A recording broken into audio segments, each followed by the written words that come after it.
क्या आप जानते हैं कि प्राचीन भारतीयों को अमरूद, पपीता और यहाँ तक कि चीकू के बारे में भी नहीं पता था। लेकिन इसका मतलब यह नहीं है कि उनके पास हमसे कम विकल्प थे। दरअसल हमारे पास आज जितने विकल्प हैं उससे कहीं अधिक उनके पास थे। कुछ प्रसिद्ध फल जो आज हम खाते हैं उन्हें भारत में ब्रिटिश या पुर्तगालियों द्वारा लाया गया था। इसलिए यह पूछना स्वाभाविक है कि यूरोपियंस द्वारा इन फलों के इंट्रोड्यूस करने से पहले भारतीय कौन से फल खाते थे। रामायण और महाभारत में भी कई फलों और सब्जियों के नाम दिए गए हैं, लेकिन हम आपको इंटरनेट पर सबसे ऑथेंटिक इंफॉर्मेशन देना चाहते थे, इसलिए हमने पास के गुरुकुल को विजिट किया। आचार्यों और छात्रों की हेल्प से हमने सुश्रुत संहिता, चरक संहिता, चक्रपाणी के चिकित्सा संग्रह, दल्हन के निबंध संग्रह आदि बुक्स में से छांटकर यह इंफॉर्मेशन निकाली है। हालांकि इस वीडियो को तैयार करने में हमें 2 महीने से अधिक की रिसर्च करनी पड़ी, फिर भी हम आयुर्वेदिक संधियों आदि ग्रंथों में जो उपलब्ध है उसमें से थोड़ी ही जानकारी इस वीडियो में दे पाए। तो अधिक समय बर्बाद किए बिना आइए जाने कॉलोनाइजेशन से पहले इंडियंस कौन कौन से फल खाते थे। यदि आप चाहते हैं कि हम फलों के साथ साथ सब्जियों, मसालों और कुकिंग ऑयल्स के बारे में भी वीडियो बनाएं जिन्हें भारतीय कॉलोनाइजेशन से पहले खाते थे, तो इस वीडियो को लाइक करें और यदि हम 5000 लाइक तक पहुंचने में सफल होते हैं तो हम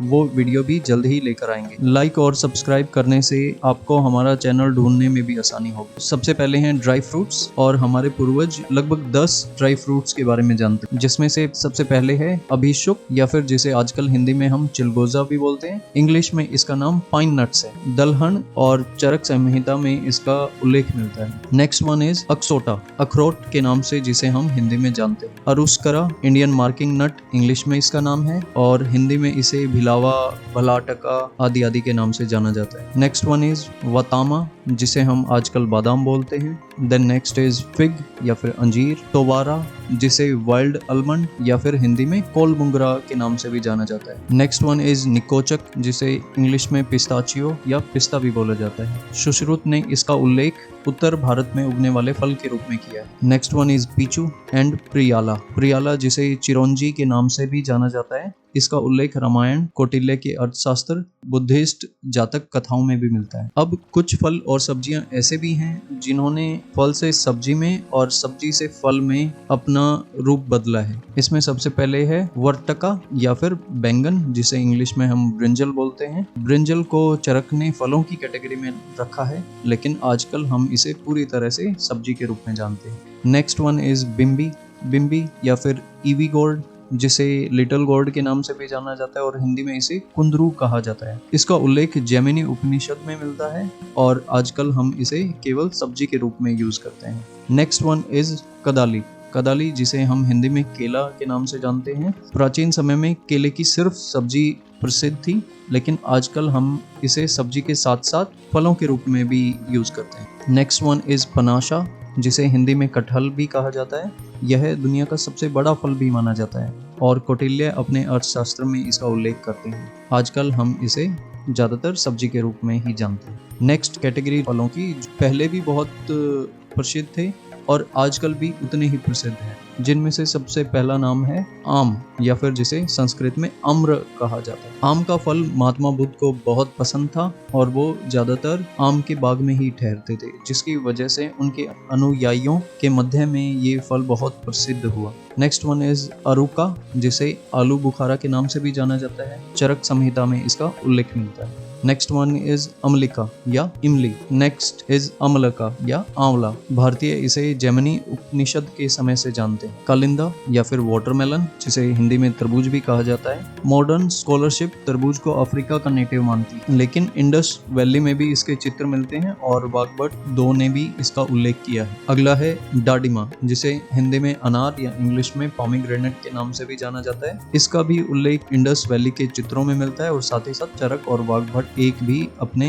ग्रंथों में इसका उल्लेख करते हैं। अगला फल है करामर्दा या करोंदा। कौटिल्य अपने अर्थशास्त्र में इसके बारे में लिखते हैं। अगले फल के बारे में हो सकता है आप ना जानते हो, लेकिन यह बहुत ही प्रसिद्ध फल रहा है प्राचीन समय में। इसका नाम है बिल्वा, जिसे हिंदी में बेल या कैंथ के नाम से जाना जाता है। इसका उल्लेख यजुर्वेद, अथर्ववेद, अर्थशास्त्र और रामायण में मिलता है। बिल्वा की ही एक दूसरी कैटेगरी है कपिथा और टंका। अगला फल है कोला या कुआला, जिसे अलग अलग स्थानों पर बद्र लिखा हुआ है। आजकल हम इसे बेर के रूप में जानते हैं। यजुर्वेद, अथर्ववेद और सुश्रुत संहिता में इसका उल्लेख मिलता है। अलग अलग ग्रंथों में इसकी बहुत सी किस्मों के बारे में भी लिखा गया है, जैसे करकंदू, जो कि झाड़ी के बेर होते हैं, जिनका उल्लेख यजुर्वेद और शतपथ ब्राह्मण में भी मिलता है। इसकी दूसरी वैरायटी है सोवीरा, जो कि बड़ा बेर, और हिंदी में इसे कुनाव भी बोला जाता है। अगला फल जिसके बारे में प्राचीन भारतीय वाकिफ थे, खजूर, जिसका इंडस वैली और यजुर्वेद में मेंशन मिलता है। अगला फल है मृदविका, जिसे आजकल हम अंगूर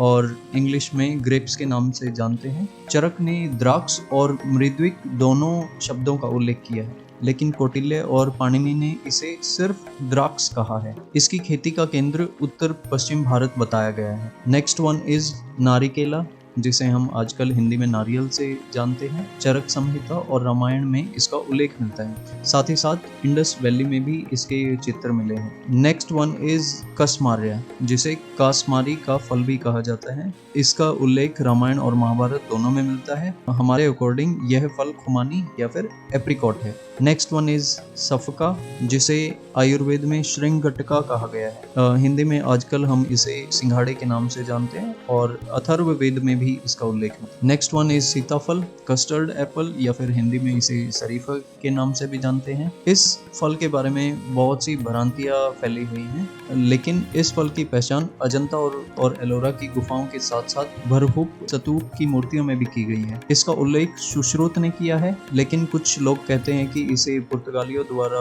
भारत में इंट्रोड्यूस किया गया था। हालांकि दलहन के निबंध संग्रह में के अनुसार इसे रावण मल्लिका या कसमारी मल्लिका के नाम से भी जाना जाता है। Next one is Jambu, the all famous jamun, लेकिन कहीं कहीं पे इसे रोज एप्पल के लिए भी यूज किया गया, जो कि दक्षिण भारत में मिलती है। Next one is Matulunga. मातुलुंगा को बिजारी नींबू के नाम से जानते हैं, and Kautilya mentions it among sour fruits. Ramayana में इसे बीजापुरा के नाम से भी जाना गया है। Next one is Jambira. जंबीरा को कहीं कहीं पर जंबीरी नींबू या फिर दंतास्था के नाम से भी लिखा गया है। इसका उल्लेख सभी आयुर्वेदिक टेक्स्ट में मिलता है, और जब ह्योनसांग ने भारत का दौरा किया था तो ये बहुत लोकप्रिय था। नेक्स्ट वन इज एरावत, जिसे नारंगी या नारंगा कहा जा सकता है। आजकल हम इसे संतरे के रूप में जानते हैं। कुछ फल ऐसे भी हैं जो पुराने समय में तो बहुत प्रसिद्ध थे, लेकिन विभिन्न कारणों से आजकल लोकप्रिय नहीं है। इनमें से जो सबसे पहला है अमरटका, जिसे हम इंग्लिश में होग प्लम और हिंदी में आमडा के नाम से जानते हैं। आमडा या होग प्लम एक आम की वाइल्ड वेराइटी, जिसका मेंशन चरक और बृहद संहिता में भी मिलता है। Next one is अश्वत्था। यह पीपल का फल होता है। आजकल हम इसका यूज खाने में नहीं करते हैं। अगला है बाकुला, जिसे इंग्लिश में स्पेनिश चेरी और हिंदी में मोलसिरी के नाम से भी जाना जाता है। सुश्रुत संहिता में इसका उल्लेख मिलता है। नेक्स्ट वन इज भव्या, जिसे हिंदी में कामरंगा या कामरक के नाम से जाना जाता है, और इंग्लिश में एलिफेंट एप्पल के नाम से जाना जाता है। चरक संहिता में इसका उल्लेख मिलता है। अगला है लकुसा, जिसे बढ़ल कहा जाता है। यह कटहल की तरह ही दिखता है, लेकिन कटहल से छोटा होता है। आयुर्वेदिक टेक्स्ट में इसे वन ऑफ द वर्स्ट फल माना गया है। नेक्स्ट वन इज वृक्षामला, जिसे कोकुम कहा जाता है, और कौटिल्य ने इसे खट्टे फलों में रखा है। Next one is Lavali. उससे अगला है परुसका, जिसे हिंदी में हम आजकल फालसा के नाम से जानते हैं। इंग्लिश में इसे सरबत बेरीज के नाम से जाना जाता है। नेक्स्ट वन इज फल्गु, जिसे क्लस्टर फिग या गुलर के नाम से जाना जाता है। गुलर की ही एक और वैरायटी है उदुम्बरा, जिसका उल्लेख अथर्ववेद और यजुर्वेद में मिलता है। Next one is Pilu. Next one is Plaksha या पिलखुन।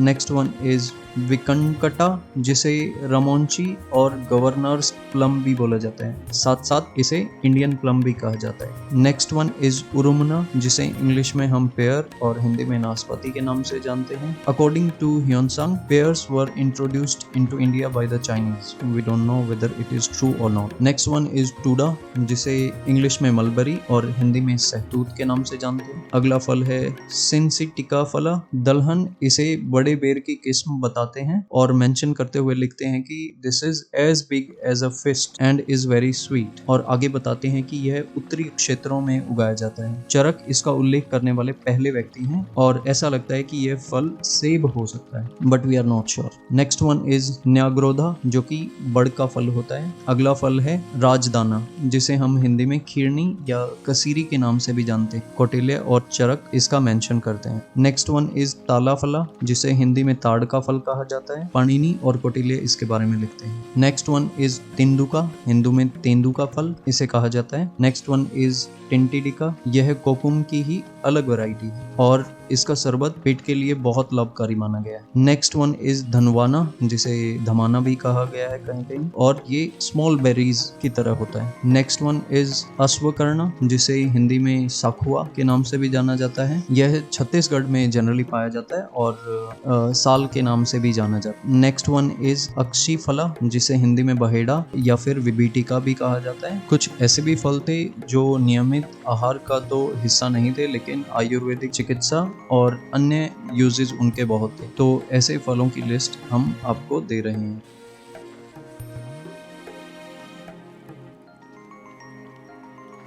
इस वीडियो की रिसर्च करते हुए हमें एक बुक मिली जिसमें श्री राम ने जिस रास्ते से लंका तक का सफर तय किया था उसका मैप दिया हुआ है। तो हमारे मन में एक आइडिया आया कि क्यों न एक रिसर्च ट्रिप प्लान करें to find out whether Shri Ram was real और माइथोलॉजिकल। अगर आप इस ट्रिप के बारे में जानना चाहते हैं तो अगला वीडियो जरूर देखें।